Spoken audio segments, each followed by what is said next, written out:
The intern dumped coffee on me, then loudly bragged that her husband was the CEO of this hospital. I calmly called my husband. "You might want to come downstairs. Your new wife just spilled coffee all over me." Have you ever walked into a situation thinking you had it all figured out, only to have your entire world shatter into a million pieces before your very eyes? I mean, really, truly shattered. Because that's exactly what happened to me. All thanks to a spilled cup of coffee and a shocking confession from a girl half my age. Trust me, it wasn't just my pristine white suit that got stained that day. It all started after a grueling 12-hour flight from Frankfurt.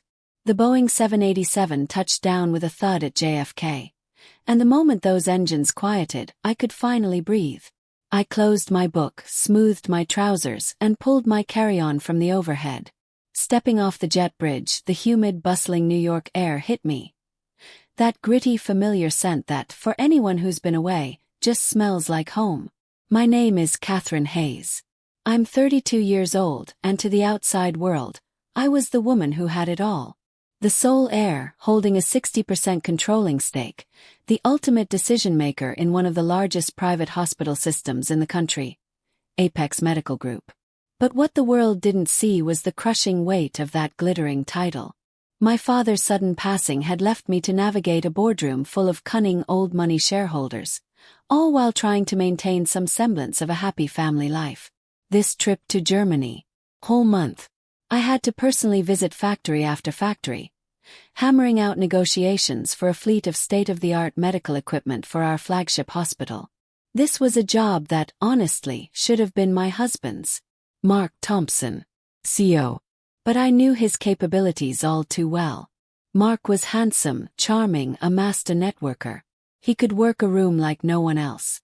But when it came to the technical details, or battling it out in negotiations, especially in English, let alone German, he was completely out of his depth. Out of love for him, and a desperate desire to solidify his position with a very demanding board, I'd agreed to step into the background. My official title was Chief Strategy Officer, but in reality I was the one clearing every path, handling every major and minor detail so he could shine. A sleek black town car was waiting for me at the VIP terminal. We glided over the Whitestone Bridge, heading straight into the heart of Manhattan. But I didn't want to go home just yet. I wanted to report the results of my trip to the board, sure. But more importantly, I needed to see for myself how my husband had been running our hospital during my month-long absence. Apex University Hospital. It rose majestically from the Upper East Side, a 20-story modern marvel of blue-tinted glass, reflecting the brilliant afternoon sun. It was the culmination of my father's life's work. Looking at that polished sign, that stylized cross logo, a wave of pride washed over me. But beneath it, a vague, inexplicable anxiety. I told the driver to drop me at the main entrance. I pulled my own suitcase, deliberately choosing not to use the private executive entrance.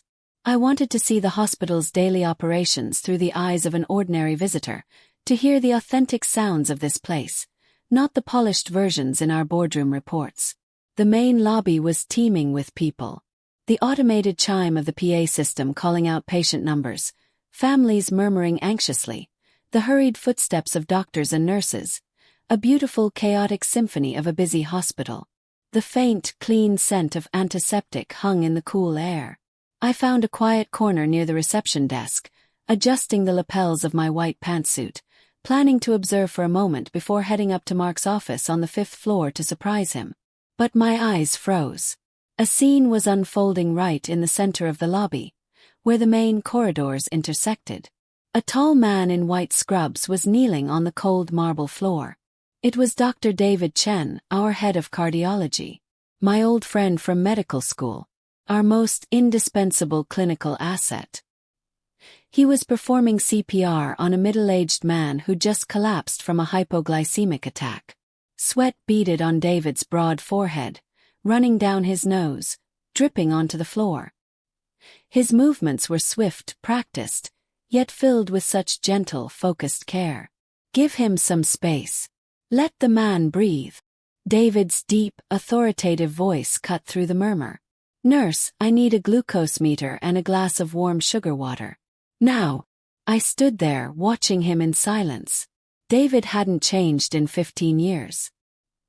He was the man who had spent his youth quietly looking out for me, a brilliant talent who never cared for fame or fortune.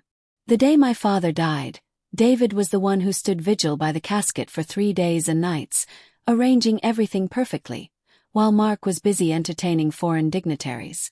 Watching him cradle that patient's head, his focus so intense he was oblivious to the world around him, I felt a profound sense of admiration. That was the image of a true healer, a soul shining brightly in a world often clouded by money and ambition. But this beautiful portrait of medical ethics was instantly defiled by a splash of black ink. Just a few yards from where David was saving a life, near the constantly spinning revolving doors, a very young woman stood, hands on her hips, her shrill voice tearing through the hospital's solemn atmosphere. "Hey, what is wrong with you? I told you to park my Mercedes in the shade. Why is it sitting out there in the sun?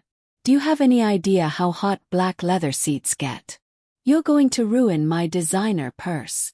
She was maybe 22. Her face caked in heavy makeup, lips a garish red. She wore a hot pink bodycon dress, so short and tight it was grossly inappropriate for a medical setting. Pinned to her chest was a blue intern's badge. Tiffany Henry. The elderly valet, Henry, a Vietnam veteran who'd worked here since my father's time. His hair now white as snow, was bowing his head, flustered by this girl young enough to be his granddaughter. "I'm so sorry, miss," Henry stammered. "It's been so busy. I haven't had a chance yet. I'll move it for you right now." Tiffany didn't even bother to listen. She stomped her foot on the marble floor. "Well, hurry it up. You move like a turtle. How does someone like you even get a job at a 5-star hospital like this? You've completely ruined my morning." Having finished berating the older man, Tiffany immediately pulled the latest iPhone from her designer handbag, switched to the front-facing camera, and her entire demeanor shifted in a flash. Her scowl transformed into a bright, sickeningly sweet smile as she began chattering into the screen. "Hi everyone. Good morning to all my amazing followers. Your girl Tiff had a little drama with some incompetent staff this morning, but whatever. For the greater good of public health, I have to stay positive and cute. Show me some love, guys. Tap that heart and share my live stream." I glanced at my watch. 9:15 a.m. An employee, more than an hour late for her shift, dressed in clear violation of our code of conduct, was now standing in the main lobby, yelling at an elderly colleague, and live-streaming her personal drama during work hours. The blood began to rush to my face. A vein throbbed in my temple. Was this the professional standard Mark had sworn to me he would uphold? Was this the face of the culture my father and I had worked so tirelessly to build? The stark contrast between those two scenes, David on his knees, shirt soaked with sweat, saving a life, and this vapid intern putting on a ridiculous show for social media, made it impossible for me to remain a silent observer. I clenched the handle of my suitcase, took a deep, steadying breath to regain the composure of a leader, and took decisive steps toward the entrance. I walked over to Henry and gently placed a hand on his shoulder to reassure him. He flinched, then looked up, his age-worn eyes widening in recognition. He was about to greet me as chairwoman, but I quickly put a finger to my lips, signaling for him to remain silent. I didn't want my identity revealed just yet. I wanted to see how this little drama would play out. I turned to Tiffany, who was still absorbed in pouting and posing for her phone. "Excuse me," I said, my voice quiet but firm and authoritative. "This is a hospital. A place of healing, not a fashion show or a marketplace for you to be shouting at your elders. Furthermore, the workday begins at 8 a.m. It is now 9. You are late, and you are causing a public disturbance." Interrupted from her narcissistic reverie of virtual hearts and compliments, Tiffany looked visibly annoyed. She lowered her phone, her eyes narrowing as she scanned me from head to toe with a dismissive air. I was wearing a simple, elegant white pantsuit with minimal jewelry. After a 12-hour flight, my face was tired and pale with little makeup. In the eyes of this flashy young woman, I was probably just some frumpy patient's relative or some uptight middle-aged Karen. And who are you to stick your nose in my business? Tiffany sneered, her tone dripping with contempt. I'm reprimanding my employee. If you've got nothing better to do, go find a seat somewhere else and stop bothering me. I'm trying to engage with my fans. With that, she raised her phone again, crudely shoving the camera in my face. Her voice became high-pitched and grating. Look at this, everyone. My day is already ruined by some bitter old hag. Probably got dumped by her husband. Her life's a mess. So she comes out here to start trouble. Poor little Tiffany. Getting bullied even at work. The girl's insolence, her audacity, was beyond anything I could have imagined. My initial plan was a simple reprimand before heading to my office and having HR deal with her. But this level of disrespect could not be tolerated. Put the phone down. Now, I said, my voice low and menacing, my eyes locked on hers. I am asking you to respect the hospital's regulations and the dignity of others. If you continue to film without permission and insult people, I will have security escort you out and file a formal complaint. Ooh, are you threatening me? Tiffany's eyes widened, her heavily made-up face twisting into a sneer. Suddenly, she did something I never would have anticipated. Holding a large, half-finished iced coffee, she pretended to turn awkwardly, but in reality, she deliberately slammed into me. The entire cup of cold, dark liquid drenched my pristine white pantsuit. The coffee spread quickly, soaking through the fabric, dripping onto the floor, forming a dark puddle at my feet. The sticky, chilling sensation made me shudder. The strong smell of coffee filled my nostrils. This suit had been a gift from my father on his last birthday. Now it was stained by this petty, calculated act. Before I could even react, Tiffany burst into a theatrical wail. Her fake sobs echoed through the lobby, drowning out the PA system and drawing the attention of everyone around. Oh my God! What did you do? Can't you watch where you're going? You pushed me. You ruined my beautiful dress. She sobbed hysterically while simultaneously glancing at her phone's live stream. Her performance worthy of an Oscar. Crocodile tears streamed down her cheeks. Everyone! You're all my witnesses. This woman, some crazy patient's relative, just assaulted a healthcare worker. That's me. My baby gave me this dress. It's custom made. It cost like $2,000. It's ruined. How am I ever going to get this stain out? A murmur went through the crowd. People who hadn't seen what happened looked at me with expressions of disapproval and pity. Some even took out their own phones to record the chaos. Seeing she had the audience's attention, Tiffany pressed her advantage. She stepped closer to me, lowering her voice to a venomous whisper only I could hear. You'd better apologize to me right now and pay for this dress. Do you have any idea who my husband is? My husband is Mark Thompson, the CEO of this entire hospital. He has the power to hire and fire anyone here. You mess with me and you'll find yourself and your entire family blacklisted. No doctor in this city will ever treat you again.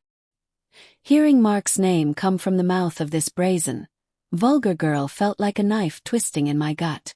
My husband, CEO Mark Thompson. The man I had trusted implicitly. The man for whom I had sacrificed my own career to support. Since when did he have a young, arrogant mistress flaunting her power right here, in my sacred workplace? I looked at the coffee stain spreading across my suit, then back up at Tiffany's triumphant face. Instead of exploding with rage, I suddenly felt an urge to laugh. Bitter, hollow laugh. I calmly took a handkerchief from my purse, wiped the sticky liquid from my hand, and then raised my head, my gaze as sharp as a scalpel. You said your husband is CEO Mark Thompson. That's right. Scared now, aren't you? Tiffany smirked. Get on your knees and polish my shoes, and maybe I'll ask him to forgive your little outburst. Before I could reply, a tall figure stepped between us, forming a solid wall. That broad, familiar back belonged to David. He had just finished with the emergency patient, and the faint scent of antiseptic still clung to his scrubs. He stood there, a mountain of quiet authority. He didn't need to shout. The calm, dignified presence of a seasoned physician and department head was enough to quiet the noisy crowd. Even the gawkers silently lowered their phones. He glanced at the coffee stain on my white suit, a flicker of pain and suppressed anger in his eyes. Then he turned to Tiffany, his gaze turning icy and sharp enough to make her flinch. "Miss Jones," David said, his voice low and firm, each word enunciated clearly. "Why are you causing a disturbance in the main lobby?" Seeing David, Tiffany was momentarily flustered. But she quickly regained her arrogance, banking on her connection to the CEO. After all, David was just a department head and employee. Her man was the one in charge. "Dr. Chen, you saw what happened. This woman pushed me, spilled coffee all over the designer dress Mark gave me. I'm live streaming to expose these rude, violent people to the public so everyone can see what kind of trash comes here." David didn't even glance at her phone. He calmly pointed to the large plaque of hospital regulations hanging on the wall. "Please read aloud for me. Rule number 1. Respect all patients and their families. Rule number 3. Attire must be professional and adhere to hospital dress code. Rule number 5. Personal business and activities causing a disturbance are prohibited during work hours. Now, look at yourself and tell me how many of those rules you have broken." Tiffany was speechless, her face flushing with anger. She stammered for a moment before retorting, "I'm a special case. Mark said I could wear what I want to be creative. You're just a hired doctor. What right do you have to lecture me? I'm going to tell Mark to fire you right now." Standing behind David, I heard her words and felt the full, bitter irony of the situation. So, this was how Mark had been indulging his mistress behind my back, allowing her to run wild as if she owned the place. A lowly intern daring to call the head of cardiology a hired doctor, and using the CEO as a shield for her own appalling behavior.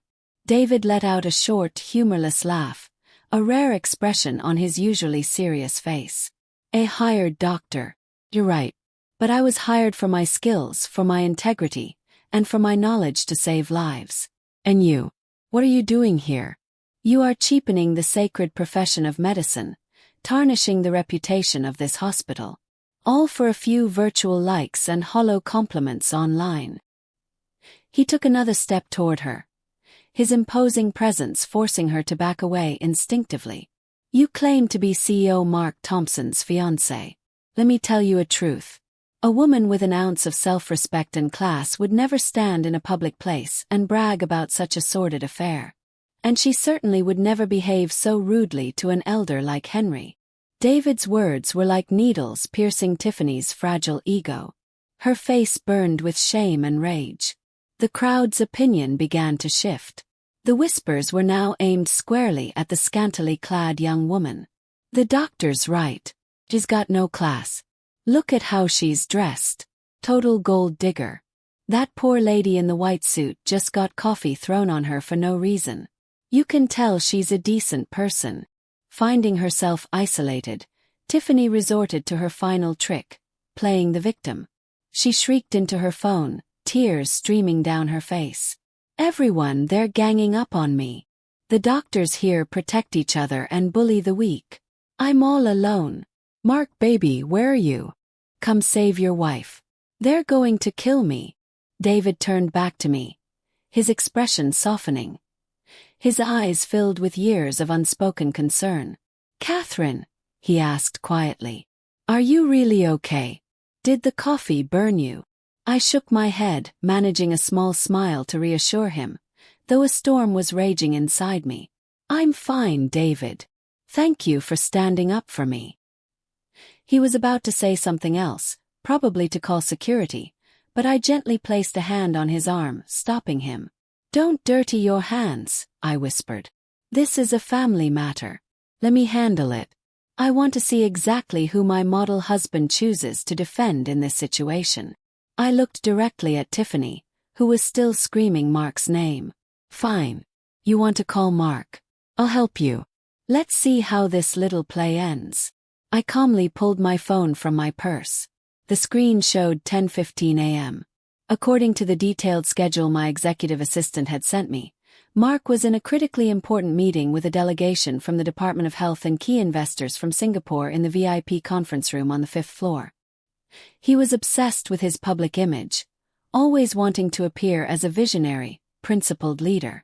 I scrolled through my contacts to the name, my love. A name that once brought me warmth, but now made my stomach churn. I pressed the call button. It rang for a long time. He was probably in the middle of some grand speech about medical ethics and strategic vision.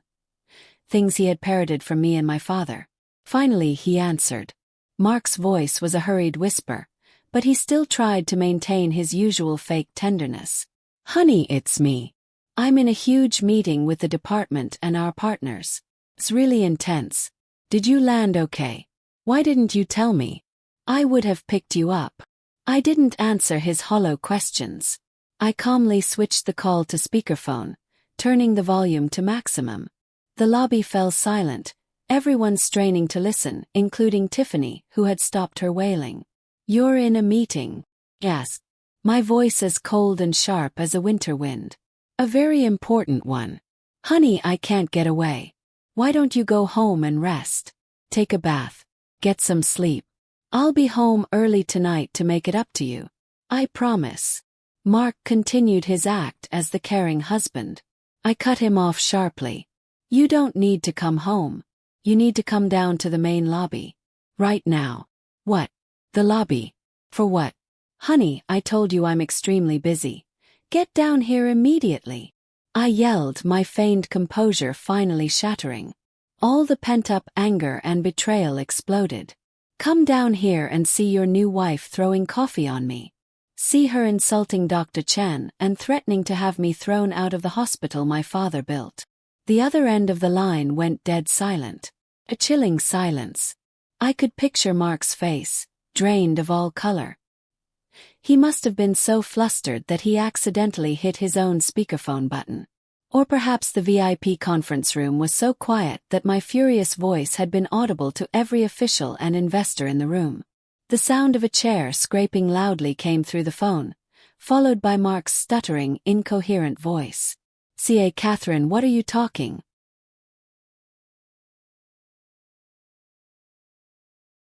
about?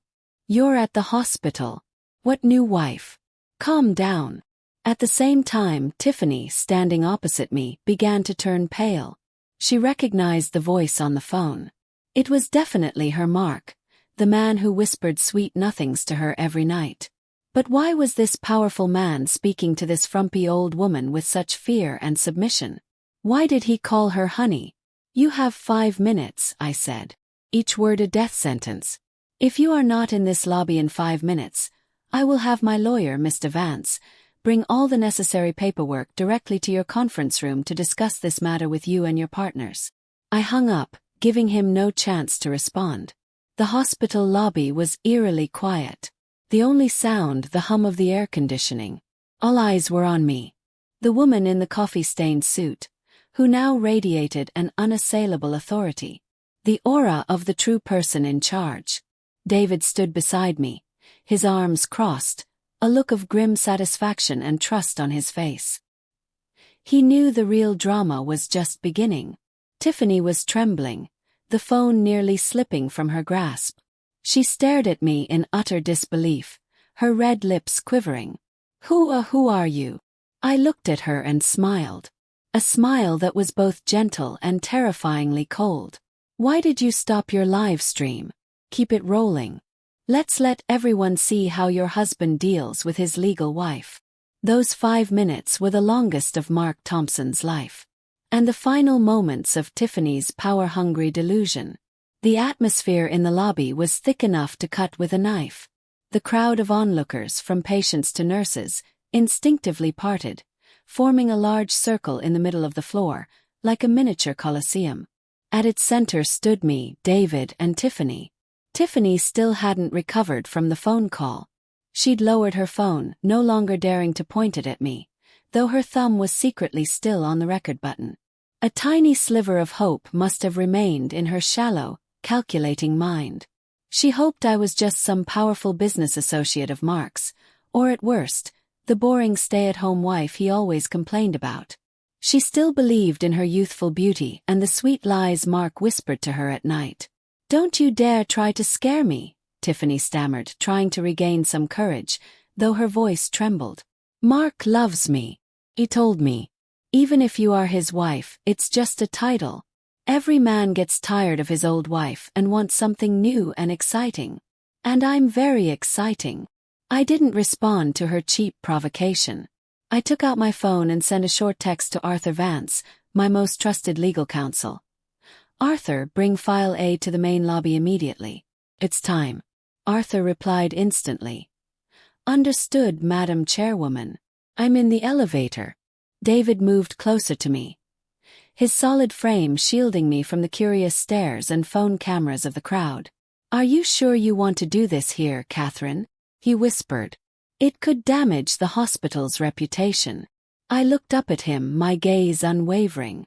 "A tumor has to be cut out at the root, David. It will hurt once, but then it can heal.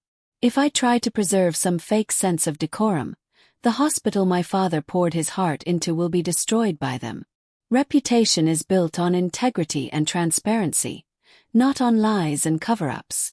David nodded, his eyes showing complete agreement. "I understand.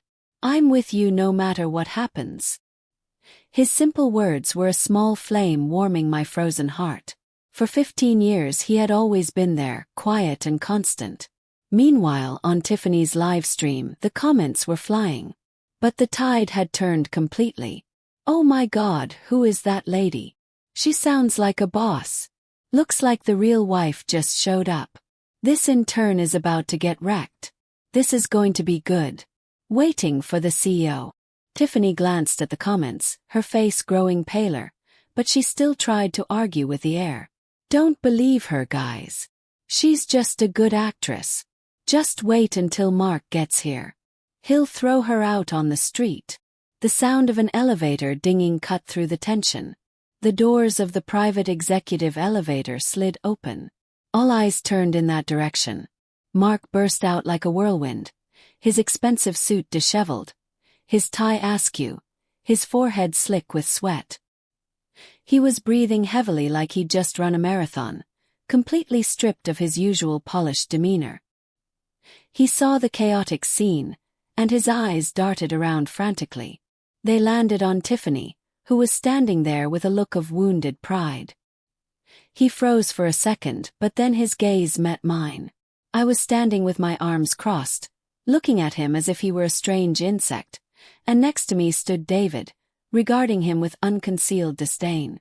Mark knew his reign was over.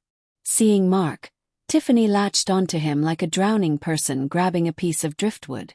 She threw herself at him, shedding all her fake pride, clinging to his arm and whining, "Honey, you're here.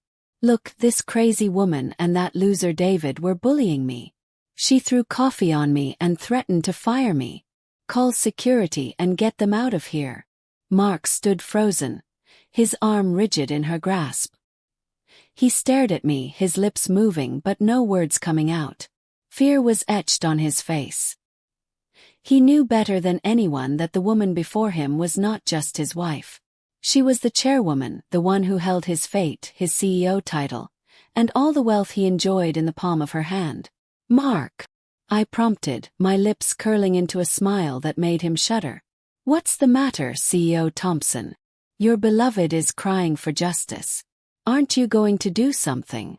Tiffany, sensing Mark's strange hesitation, shook his arm. "What's wrong with you? Say something. Everyone is watching. You have to show them who's in charge."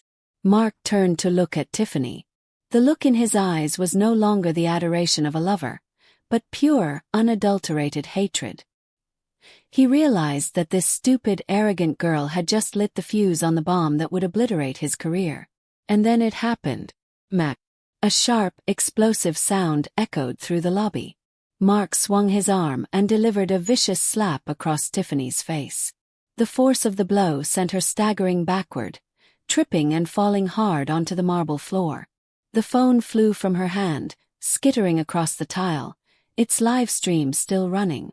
Tiffany clutched her cheek where the red imprint of 5 fingers was already forming. She looked up at Mark, her eyes wide with disbelief. She couldn't understand what was happening.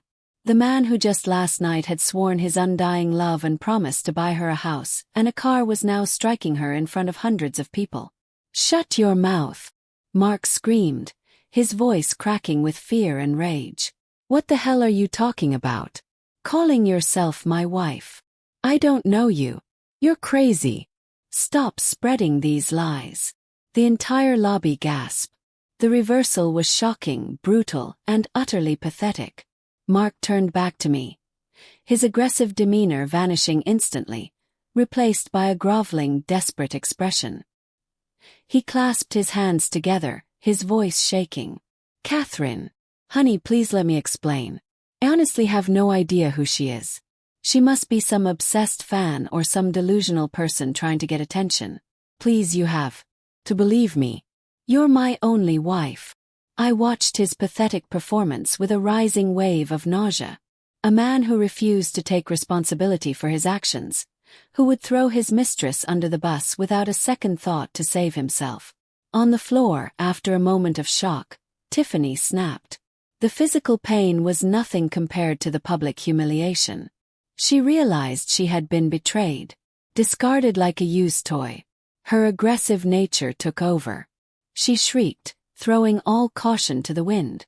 "Mark Thompson, you dare hit me? You don't know me. Then who was it in my bed at the Mandarin Oriental last night?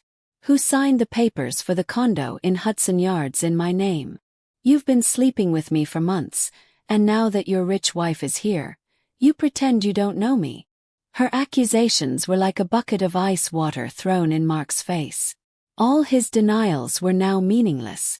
The phone on the floor was capturing every word, every image, and broadcasting it across the internet. "You shut up right now." Mark lunged toward Tiffany to silence her. But David was faster. He stepped forward, grabbing Mark by the shoulder and pushing him back.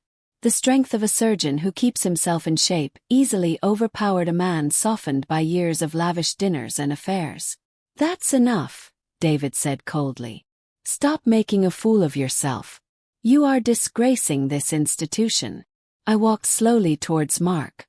The clicking of my heels on the marble floor sounded like a judge's gavel.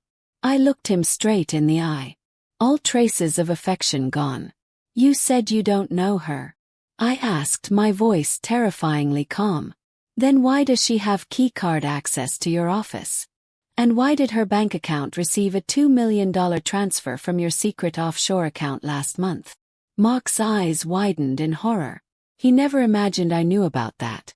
$2 million, the money he had embezzled from the new MRI machine procurement project. He thought he had hidden it so well through a series of shell corporations. "What are you talking about? I don't know anything about that," Mark stammered, still trying to lie. Just then, Arthur Vance emerged from the crowd, a thick file in his hands. He walked to my side, bowed his head respectfully, and handed me the folder.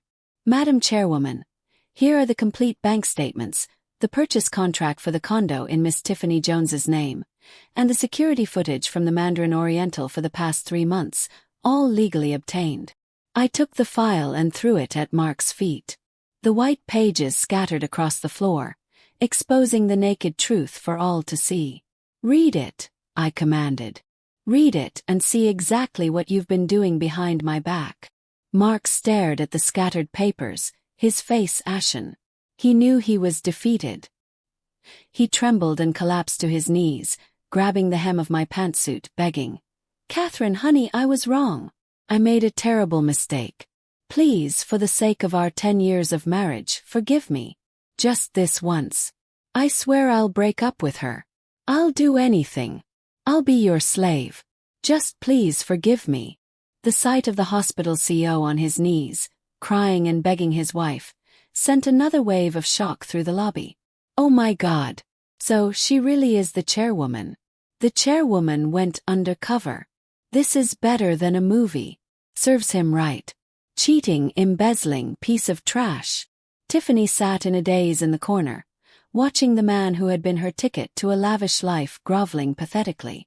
She understood that her dream of being a CEO's wife had shattered into a million pieces. Not only that, she was now facing legal trouble for receiving stolen funds. I looked down at the man kneeling at my feet without a shred of pity. Our 10 years of marriage. Scoffed. When you were stealing money meant to save lives to buy your mistress a condo, did you think of our marriage? When you let her insult me and my employees, did you think of our marriage? I pulled my leg away from his grasp and turned to face the crowd of employees.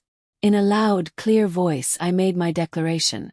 I am Catherine Hayes, chairwoman of the board for the Apex Medical Group. I am announcing that effective immediately, Mr. Mark Thompson is officially terminated from his position as CEO for gross ethical violations and suspicion of felony embezzlement. All decisions made by him from this moment forward are null and void. My announcement was like a sledgehammer, shattering the last vestiges of Mark Thompson's dignity. The lobby erupted in a chorus of murmurs that quickly grew into open discussion. I saw looks of triumph in the eyes of the nurses and staff who Mark had bullied. I saw relief on the faces of the honest doctors. However, Mark wasn't ready to surrender. The survival instincts of a cornered rat kicked in. He lifted his tear-streaked face, but his eyes held a familiar cunning glint. He struggled to his feet, trying to brush the dust from his knees and reclaim some of his former authority. Catherine, you can't do this to me, Mark shrieked, his voice laced with a false sense of victimhood. You can't just use some unverified bank statements to accuse me of embezzlement. That $2 million was an investment for the new hospital wing project. The paperwork just hasn't been finalized yet. You're misunderstanding everything. He turned to the crowd, raising his hands as if taking an oath. Everyone listen to me. I am CEO Mark Thompson. I have dedicated the last 5 years of my life to this hospital. I would never do anything to harm it. This is a conspiracy, a blatant frame-up. I watched his clumsy performance in silence. An investment in a new wing.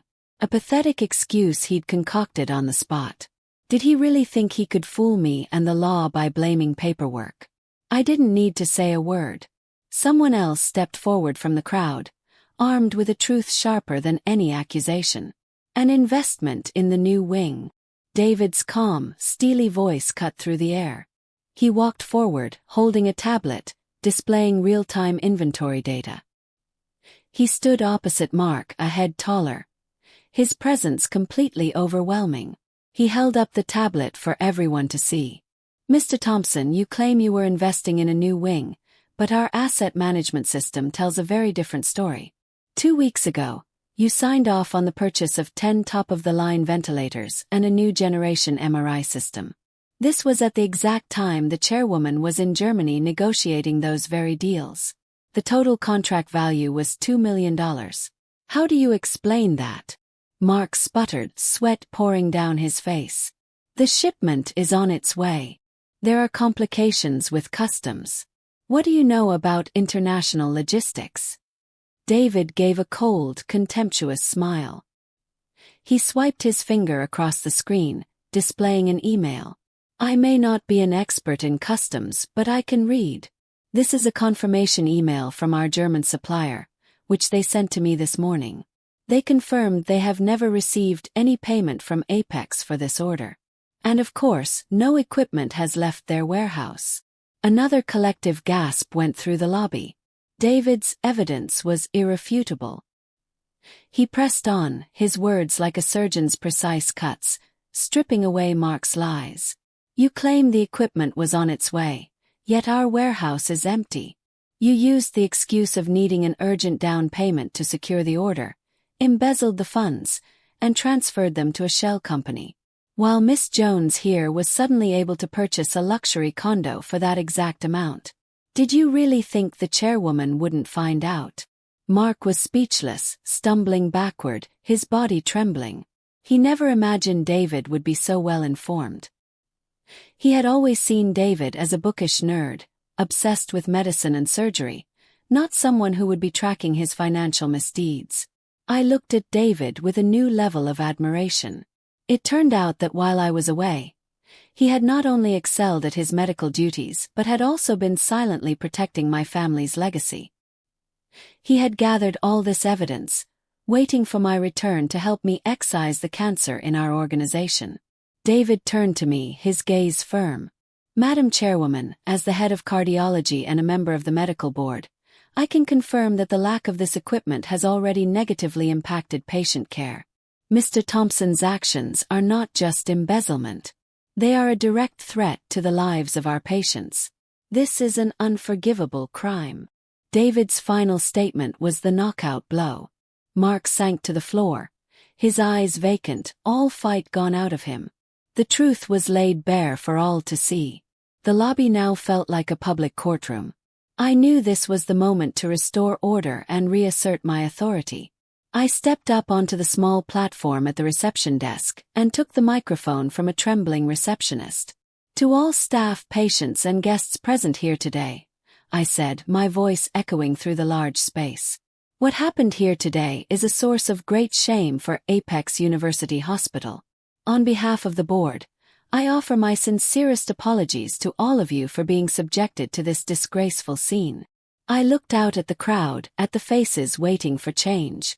However, we cannot let the actions of one rotten apple discredit the tireless efforts of the hundreds of dedicated medical professionals who save lives here every day. To stabilize the situation and ensure the hospital's operations continue uninterrupted, I will now make the following executive decisions. The room held its breath. First, I pointed at Mark, still crumpled on the floor. Mr. Mark Thompson is terminated and stripped of all titles and responsibilities. Our legal department will cooperate fully with the district attorney's office to prosecute him for embezzlement and investigate all of his past activities. Security, please escort this man off the premises. 2 large security guards immediately moved in and hauled Mark to his feet. He offered no resistance.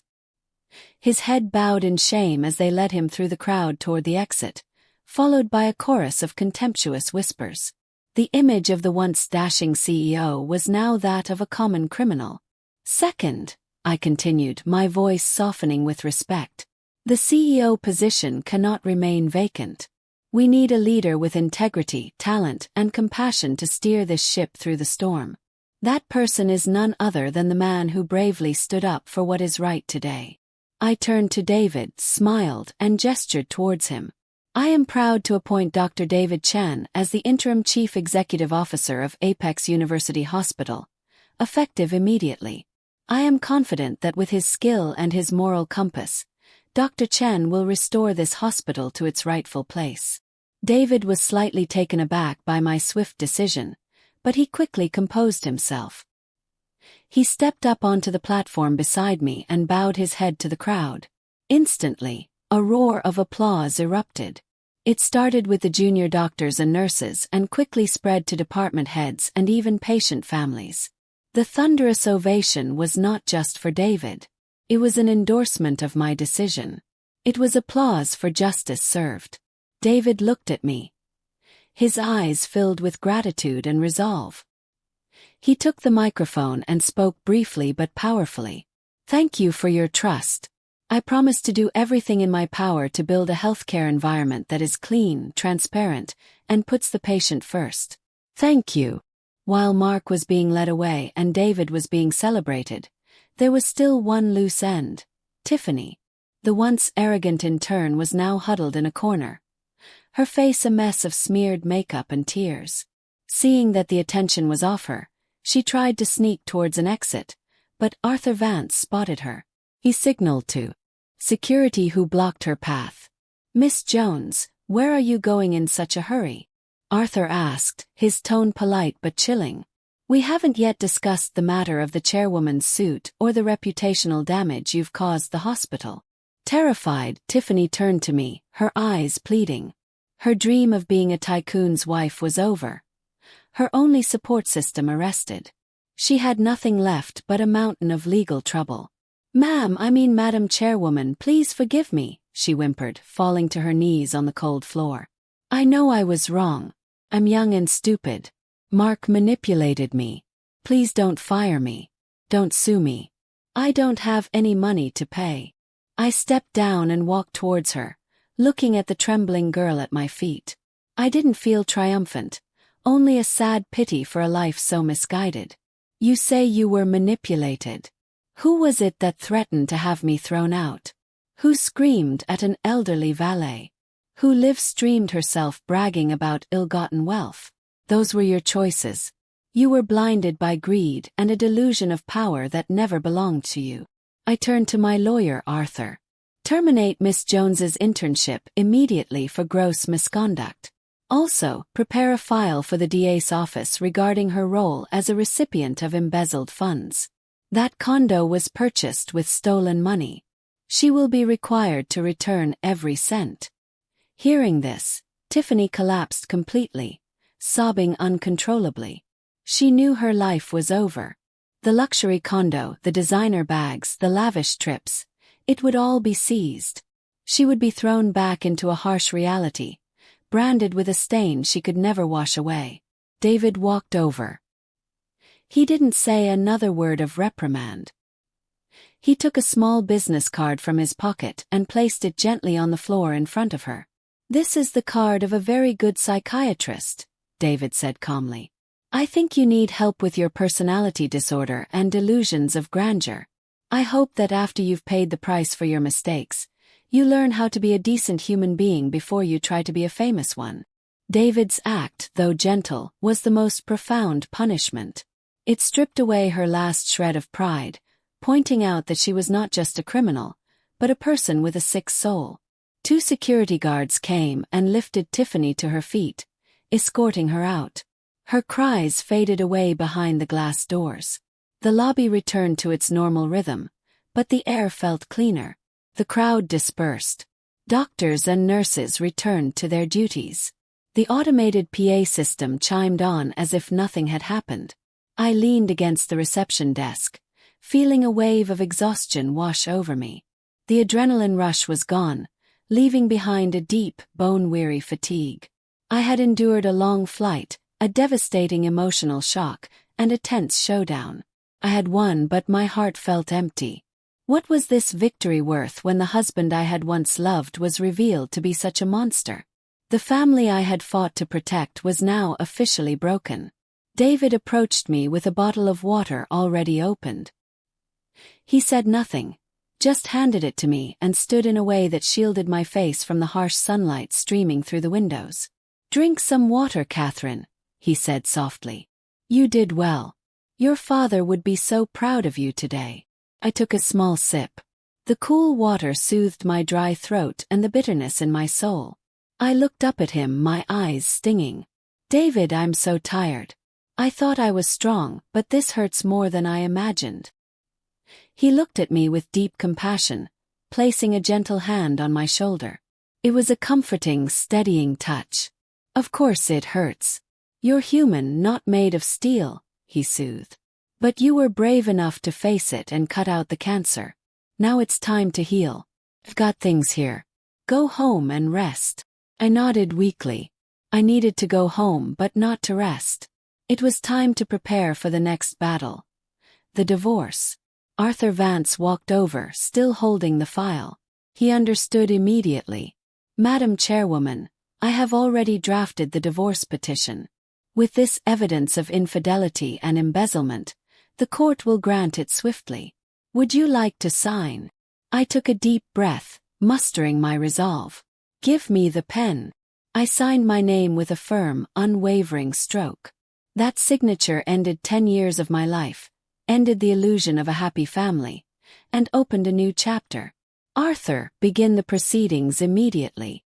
Freeze all our joint assets. I don't want him to be able to touch another cent.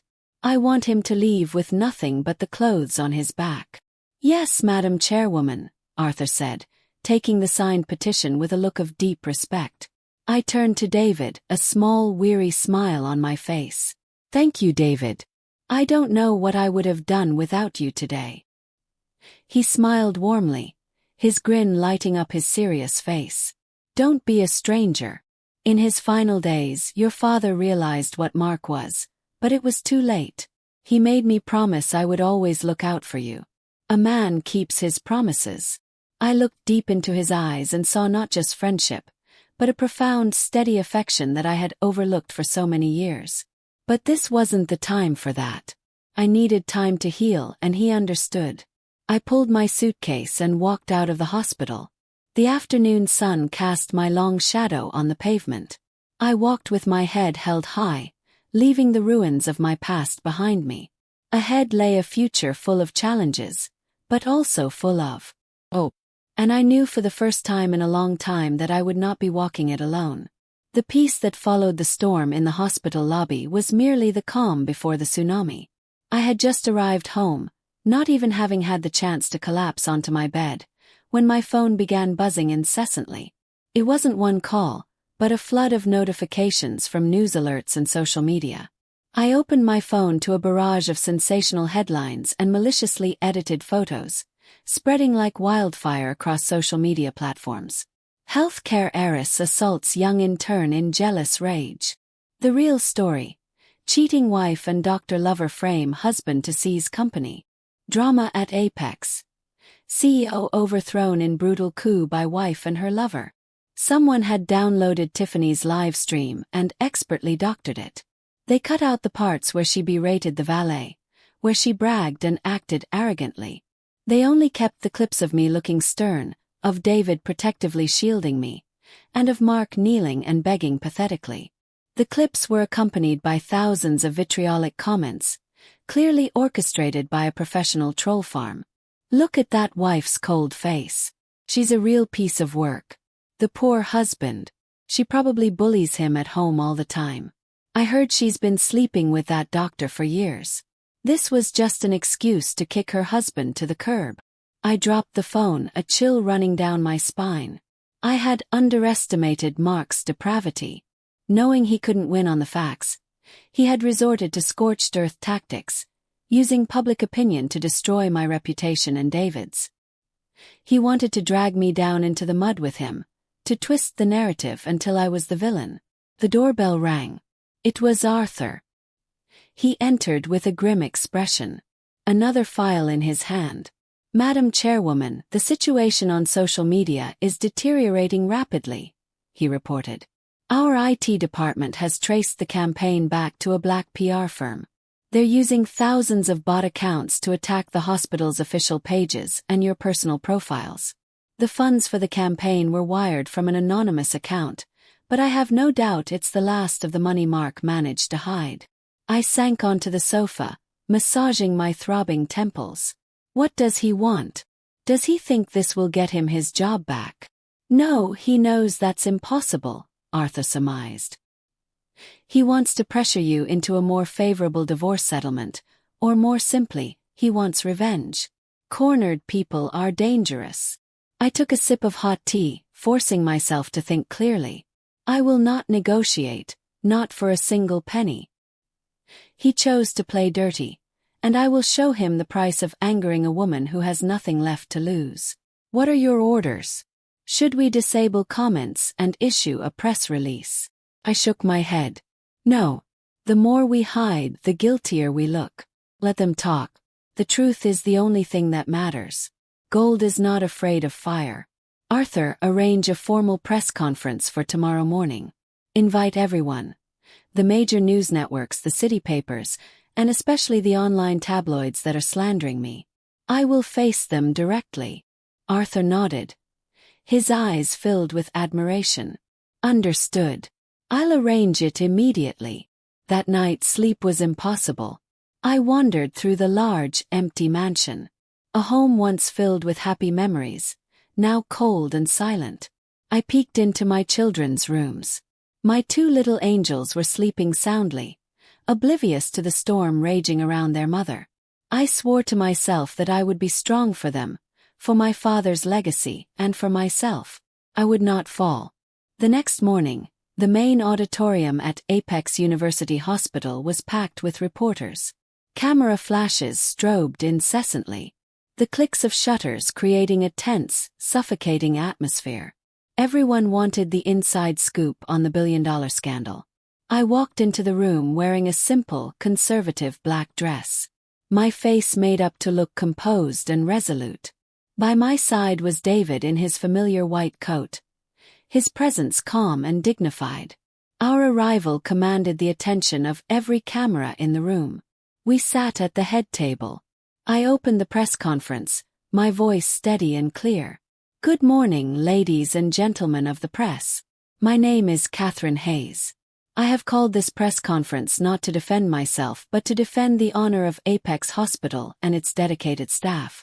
The information currently circulating on social media is a malicious fabrication edited with the sole intent to defame and slander. A young reporter stood up, posing a sharp question. Mrs. Hayes, the public believes you and Dr. Chan are having an affair and that you fired your husband to clear the way for your lover. How do you respond to that? The room fell silent, waiting for my reaction. But before I could speak, David took the microphone. He stood, looked directly at the reporter, then let his steady gaze sweep across the room. I would like to answer that question, David said, his deep voice carrying clearly through the speakers. Regarding the relationship between myself and Chairwoman Hayes, I can confirm that we are old friends from medical school, trusted colleagues, and professional partners. There is absolutely no illicit affair as the rumors claim. He paused, taking a breath. However, I will not hide one truth. I have had feelings for Catherine for 15 years. Since we were students, through her marriage, and to this day. It is a love born of respect and admiration. But I have never once crossed the ethical line of a friend or a physician. I kept those feelings to myself so that she could be happy. But today, seeing her slandered by a coward, I can no longer remain silent. David's frank and courageous confession stunned the entire room. No one expected a man as successful and private as him to publicly declare his unrequited love to defend the woman he cared for. The murmurs died down, replaced by looks of sympathy and respect. David continued, signaling an assistant to project an image onto the large screen behind them. It was a DNA lab report. As for the real reason Mr. Thompson was fired, this is the evidence we held back yesterday, hoping to grant him a final shred of dignity. He has proven he doesn't deserve it. This is a DNA test confirming the paternity of Mr. Mark Thompson and a 3-year-old boy currently living at the Rosebud Children's Home.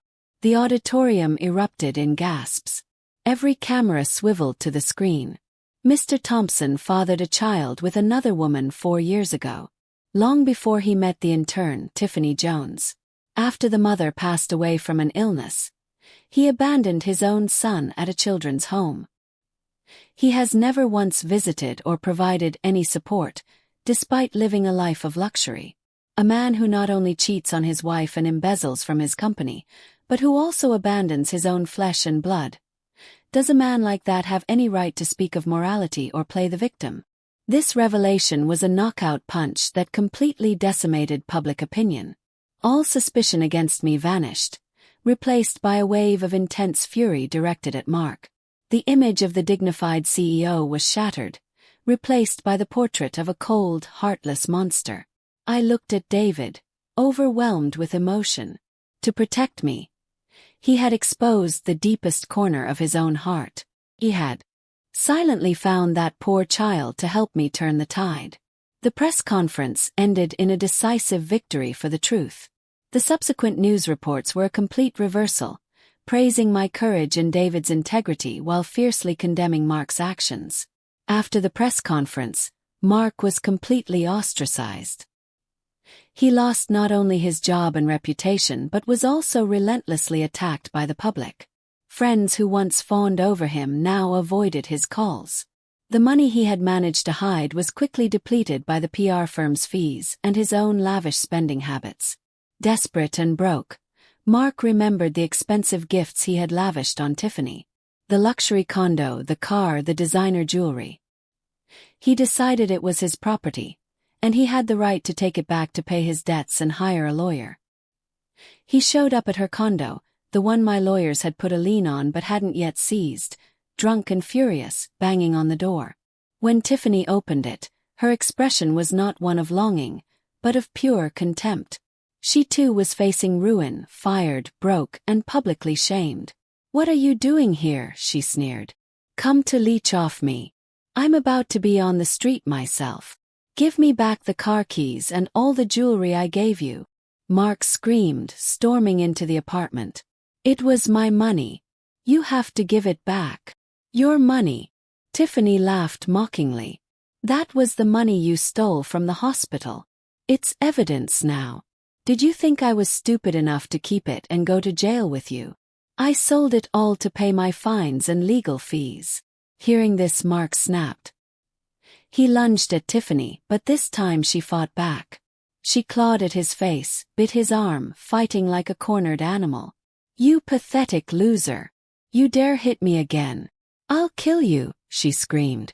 A vicious brawl ensued. The sound of breaking furniture and shouting filled the hallway, and neighbors called the police. When the NYPD arrived, they found a pathetic scene. Mark and Tiffany, clothes torn, faces bruised, wrestling on a floor littered with broken glass. They were both arrested for disorderly conduct and assault. The next day, photos of Mark in handcuffs, his face swollen, sitting next to a disheveled Tiffany, appeared online with the headline, "Bitter End. Disgraced CEO and mistress brawl over stolen fortune." Reading the news, I felt no satisfaction, only a sad pity for lives ruined by their own greed. A month later, the divorce proceedings began. Mark sat opposite me in court with a state-appointed public defender. He looked 10 years older, his hair streaked with gray. The judge reviewed the mountain of evidence against him. He pled guilty to everything. He knew it was hopeless. When the judge granted me sole custody of our children, he finally broke down and sobbed, perhaps the last shred of his humanity surfacing. As he was being led away to face his criminal trial, he passed by me and whispered, "I'm sorry, Catherine." I didn't reply. An apology now was meaningless. I turned and walked toward the sunlit doors of the courthouse. David was waiting for me outside, a warm smile on his face. The sky over New York was a brilliant clear blue, heralding a new beginning. In the aftermath, I poured all my energy into rebuilding Apex. With David by my side as CEO, we purged the corruption Mark had left behind and revitalized the hospital's mission. Apex not only recovered but thrived, becoming a beacon of medical excellence and integrity. Mark was sentenced to 20 years in federal prison for embezzlement. Tiffany, I heard, ended up working at a rundown convenience store in a small town in the Midwest. Her dreams of fame and fortune reduced to the quiet beep of a cash register. 1 year after that fateful day, on a crisp autumn evening, David took me to dinner at a quiet restaurant overlooking the Hudson River. After the meal, he slid a small, elegantly wrapped box across the table. Inside was not a diamond ring, but a stunning, intricately detailed crystal model of a human heart. "Catherine," he began, his voice filled with an emotion that spanned 16 years. "I'm a cardiologist. I've spent my life studying the heart, but the one heart I've never fully understood is yours. This crystal heart represents my feelings for you. Transparent, unconditional, and constant. I know you've been hurt, and your heart needs time to heal. Would you let me be your personal physician and take care of that heart for the rest of your life?" Tears of happiness streamed down my face. I looked from the crystal heart to the man before me. The boy from med school, the brilliant doctor, the man who had been my anchor in the storm. "Yes, Dr. Chen," I whispered, smiling through my tears. "I will, but you have to promise me this treatment plan lasts a lifetime." 5 years later, we stood side by side cutting the ribbon for the new state-of-the-art Catherine Hayes wing of Apex University Hospital. Later that afternoon, our family, me, David, and my 2 children, who now lovingly called him Dad, were strolling through the hospital gardens. My 2 kids were running ahead, their laughter filling the air. As we passed a side gate, I saw him. A middle-aged man in shabby clothes stood across the street, his hair completely white, his face etched with hardship. It was Mark, released early for good behavior. He had nothing. No family, no career, no home. He just stood there watching us with an expression of profound regret. David squeezed my hand. Do you want to talk to him? I watched Mark for a long moment, then shook my head. The anger and hatred were long gone, replaced by a quiet pity. The past was the past. Raking it up would only disturb the beautiful peace we had worked so hard to build. No, I said, turning to my family with a smile. Let's go home. The kids are hungry. I took David's hand, and without looking back, we walked towards the warm setting sun. I understood then that the best revenge is not to crush your enemies, but to build a life so full of happiness and light that their darkness can no longer touch you. And I, Catherine Hayes, had done just that. So, I want to ask you, my friends, what would you have done in my place? Would you have confronted them in the lobby, or handled it privately? Have you ever had to choose between protecting your reputation and exposing the ugly truth? Let me know your thoughts in the comments below. I'd really love to hear from you.